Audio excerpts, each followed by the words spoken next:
دنیا بھر میں جیو ایکسپریس نیوز کے ناظرین کو اپنے نیوز کاسٹر محزین حسین بلال کی طرف سے السلام علیکم۔ خبر شامل کرتے ہیں ضلع منڈی بہاؤالدین سے، جہاں اسسٹنٹ کمشنر فعالیہ ساجد منیر کلیار کی خصوصی ہدایت پر ریسکیو 1112 ٹیم کا ضلعی باؤنڈری پر واقع سندھا والا مین ڈنگا فعالیہ روڈ، چک خواجہ اور چک سیدہ میں کلورین سپرے۔ اہل علاقہ کا اے سی فعالیہ اور ریسکیو 1112 کو خراج تحسین۔ آمد رمضان کی تیاریوں میں اور کرونا وائرس سے بچاؤ کے لیے اسسٹنٹ کمشنر فعالیہ ساجد منیر کلیار کے احکامات کی روشنی میں چک خواجہ، چک سیدہ اور ضلعی باؤنڈری پر واقع سندھا والا کی تمام مساجد، امام بارگاہ، مین ڈنگا فعالیہ روڈ اور دربار سمیت تمام پبلک مقامات پر ریسکیو 1112 تحصیل فعالیہ کے انچارج سید امتیاز حسین شاہ نے اپنی ٹیم کے ہمراہ کلورین سپرے کیا۔ اس موقع پر صاحبزادہ پیر سید فیض الحسن شاہ، چیئرمین عشر زکوٰۃ کمیٹی سندھا والا چودھری حاجی غلام عباس باروال، جنرل سیکرٹری اعلان پریس کلب محزین حسین بلال،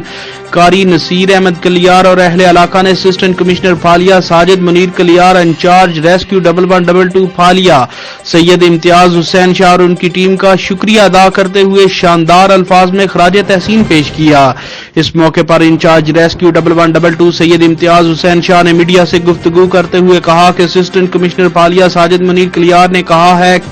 کہ حکومت پنجاب کی طرف سے کرونا وائرس سے بچاؤ کے لیے ہر ممکن اقدامات کیے جا رہے ہیں، مگر اہل علاقہ سے بھی اپیل ہے کہ وہ ماہرین صحت کی طرف سے مقرر کردہ احتیاطی تدابیر اپناتے ہوئے اپنے گھروں میں رہیں اور اللہ رب العزت کے حضور اس وبا سے نجات کے لیے خصوصی عبادات کا اہتمام کریں اور اپنے رب کو راضی کریں۔ کیمرہ مین ثاقب شیخو کے ساتھ رپورٹ محزین حسین بلال، جیو ایکسپریس نیوز، منڈی بہاؤالدین۔